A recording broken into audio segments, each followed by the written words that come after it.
Good morning students. आज हम seventh की साइंस की वर्कशीट करेंगे। Worksheet number 20। डेट है आज 9 दिसंबर। विद्यार्थी का नाम, यहाँ बेटा आप अपना नाम लिखेंगे। कक्षा अध्यापक का नाम, यहाँ आप अपनी क्लास टीचर का नाम लिखेंगे। प्राणियों में पोषण, ये वर्कशीट आपकी चैप्टर 2 से ली गई है। मानव में पाचन। राजू विद्यालय के लिए तैयार हो रहा था। वह अपना नाश्ता बहुत तेजी से और ठीक से चबाए बिना कर रहा था। उसकी माँ ने उसे अपना भोजन निगलने से पहले ठीक से चबाने को कहा। क्या आप बता सकते हैं कि उन्होंने ऐसा क्यों कहा? चलिए पता करते हैं। आपको मालूम होगा बेटा कि अगर आप भी कभी जल्दी जल्दी खाना खाते हो तो आपकी मम्मी जो है वो आपको डांटती होंगी कि नहीं, आराम से खाना खाओ, ठीक से चबा करके खाओ। तो ठीक से चबाना क्यों ज़रूरी है भोजन को निगलने से पहले? ठीक है, इसके बारे में हम जानेंगे। भोजन का अंतःग्रहण मुख द्वारा होता है। भोजन को शरीर के अंदर लेने की क्रिया को अंतःग्रहण कहा जाता है। अंतःग्रहण का मतलब भोजन को अंदर लेना, और हम भोजन मुख मतलब मुंह के द्वारा हम अंदर ले जाते हैं भोजन को। तो यही क्रिया जिसमें भोजन को शरीर के अंदर ले जाया जाए क्या कहलाएगी? अंतःग्रहण। अंत मतलब अंदर, ग्रहण करना। ठीक है। भोजन दांतों की मदद से छोटे छोटे टुकड़ों में पीस दिया जाता है। दांत कैसे हेल्प करते हैं हमारे, जब हम रोटी खाते हैं भोजन को छोटे छोटे टुकड़ों में पीसने में। यह भोजन के पाचन और आसान अंतःग्रहण में आसानी से भोजन हमारे शरीर के अंदर चला जाए तो हेल्प करते हैं दांत हमारी। ठीक है, भोजन के पाचन में, आसान अंतःग्रहण में। हमारे दांतों की आकृति, हमारे दांतों का जो देखने में अलग अलग दिखते हैं हमें, और उनके कार्य भी अलग अलग हैं। ये देखिए यहाँ आपको दिखाया गया है कृंतक दांत, कर्तन एवं दंशन करने वाले दांत। ये जो आगे के दो ये जो दांत दिखाए गए हैं यहाँ, ठीक है, ये क्या है? कृंतक, जो भोजन को, कर्तन मतलब काटना, ये लिखा है ना कर्तन, कर्तन मतलब काटना, जो भोजन को काटने का काम करते हैं। ठीक है। उसके बाद ये जो आपको दिखाए गए हैं यहाँ पर, दो इधर हैं और दो इधर दिखाए गए हैं, ये कौन से हैं? रदनक। ठीक है, रदनक दांत, जो चीरने और फाड़ने वाले दांत हैं, जो भोजन को चीरने का काम करते हैं और फाड़ने का। फिर है अर्धच्वर्णक, ये वाले, ये जो दो दांत इधर हैं और दो इधर। ठीक है, ये कौन से हैं? अर्धच्वर्णक। यहाँ पर ये चबाने का काम करते हैं और पीसने का भोजन को। फिर है यहाँ पर च्वर्णक दांत, 3, जो चबाने और पीसने वाले दांत हैं। तो देखिए ये आपको दो जबड़े होते हैं हमारे मुंह में, एक ऊपर का जबड़ा और एक नीचे का जबड़ा। तो एक जबड़े के दांत दिखाए गए हैं बेटा। ये देखिए, ये अगर यहाँ पर 3 हैं तो 3 ये इधर भी हैं। 3 और 3 कितने हो गए? ये 6। ऐसे ही ये 2 इधर हैं अर्धच्वर्णक, तो 2 इधर भी हैं। ये कितने हो गए? 4। और ये इधर 2 हैं तो इधर भी 2 हैं, ये हो गए 4। ये इधर 2, कितने हो गए? ये 6 + 4 10 + 4 14 और 2 16। 16 ऊपर वाले जबड़े में और 16 नीचे वाले जबड़े में कितने दांत होते हैं? 32 दांत होते हैं। ठीक है, हमारे मुख में। आगे हम पढ़ते हैं, हमारे मुख में लाला ग्रंथि होती है, जो लाला रस का स्राव करती है। हमारे मुंह के अंदर बेटा कौन सी ग्रंथि होती है? लाला ग्रंथि। लाला ग्रंथि का काम क्या होता है? लाला ग्रंथि जो है भोजन में कई पाचक रसों को अपने में से छोड़ती है, स्रावित करती है। और ये पाचक रस क्या करते हैं? भोजन को पचाने में हमारी बड़ी हेल्प करते हैं। जो हम भोजन खाते हैं वो जटिल पदार्थों में होता है, तो उन जटिल पदार्थों को सरल पदार्थों में बदलने में हेल्प कौन कर रहे हैं? पाचक रस। और ये पाचक रस कौन निकालता है अपने में से? लाला ग्रंथि। तो लाला ग्रंथि का ये काम है, जो लाला रस को स्रावित करती है। ठीक है, पाचक रस है ये।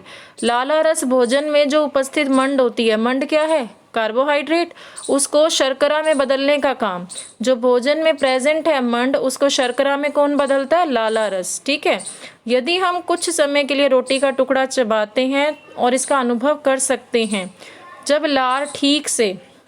जब हमारी जो लार है ठीक से इस रोटी के टुकड़े में मिश्रित हो जाती है, मतलब मिल जाती है, तो रोटी का स्वाद महसूस करते हैं। कैसा लगता है हमें?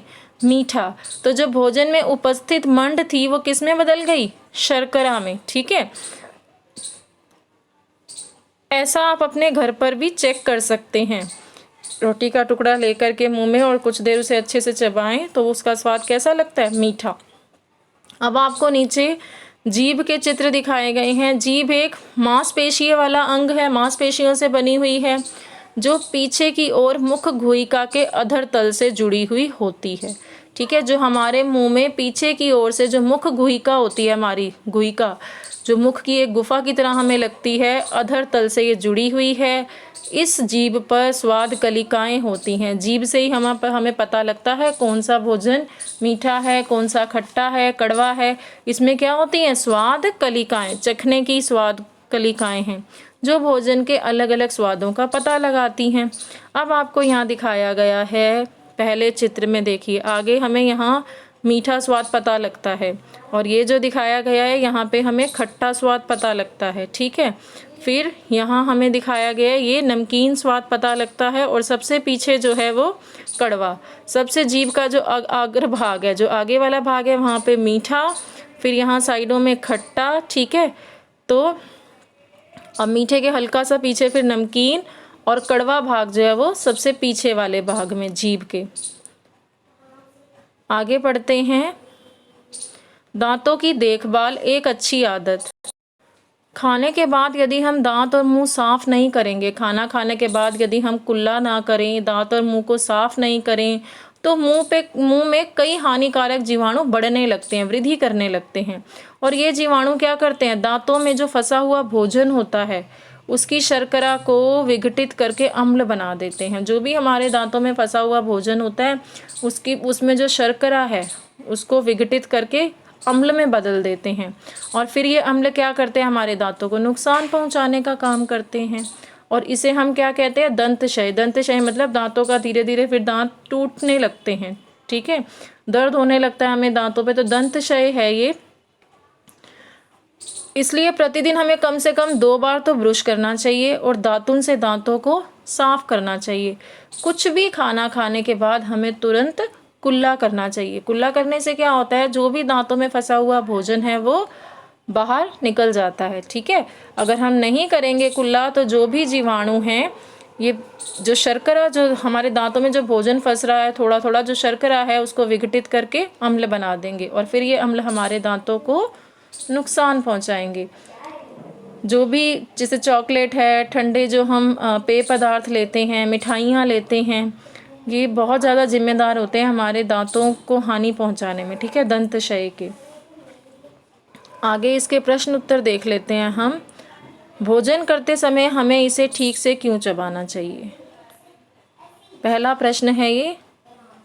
पहले का आंसर है भोजन को चबाते वक्त मुंह से अधिक लार निकलती है। भोजन को जब चबाया जाएगा तो ज़्यादा लार निकलती है। ठीक है, अच्छे तरह से जब चबाया जाए। भोजन चबाते वक्त उसमें मिला विटामिन और पौष्टिक, यहाँ आप प हटा देना, ये प हट जाएगा। भोजन चबाते वक्त उसमें मिला विटामिन और पौष्टिक तत्व, ये भी का हटा दो। पौष्टिक तत्व सभी आकर लार के साथ मिल जाते हैं जिससे हमें ऊर्जा मिलती है। यदि आहार मतलब भोजन ठीक प्रकार से ना चबाया जाए तो पाचन में कठिनाई पैदा होगी, पेट दर्द और गैस की समस्या उत्पन्न हो जाएगी। ये आपका पहले का उत्तर है। आपका दूसरा प्रश्न है, हम अपने दांतों की देखभाल किस प्रकार कर सकते हैं? तो इसका आंसर आप यहाँ से लिखेंगे दूसरे का। प्रतिदिन हमें कम से कम 2 बार ब्रश या दातुन से दांत साफ करना चाहिए और कुछ भी खाने के तुरंत बाद कुल्ला करना चाहिए। ये आपका दूसरे का आंसर है। आपका तीसरा प्रश्न है, निम्नलिखित में से प्रत्येक का एक एक कार्य लिखें। लाला ग्रंथि का, जीभ का, च्वणक का और लार का, इनके हमें कार्य लिखने हैं। आप चौथे का आंसर लिखेंगे। लाला ग्रंथि का कार्य क्या है? लाला ग्रंथि से निकलने वाला रस भोजन में उपस्थित मंड को शर्करा में बदलता है। ठीक है, पाचक रस निकलते हैं ना लाला ग्रंथि से, और ये पाचक रस भोजन को पचाने में हेल्प करते हैं। जटिल पदार्थों से भोजन को सरल में बदल देते हैं। तो जो भी भोजन में उपस्थित मंड होगा उसको शर्करा में बदलने का काम करता है लाला ग्रंथि से निकलने वाला रस, और ये ग्रंथि भोजन के पाचन क्रिया में मदद करती है। दूसरा, जीभ पर स्वाद कलिकाएं होती हैं। जीभ का कार्य है भोजन के विभिन्न स्वादों का पता लगाती है ये। च्वर्णक ये वो दांत हैं जो भोजन को चबाने और पीसने का काम करते हैं। लार रस ये भोजन में उपस्थित मंड को शर्करा में बदलने का कार्य करता है। ये आपको लास्ट क्वेश्चन का आंसर लिखना है। अब आप इस वर्कशीट के प्रश्न उत्तर कर लीजिए।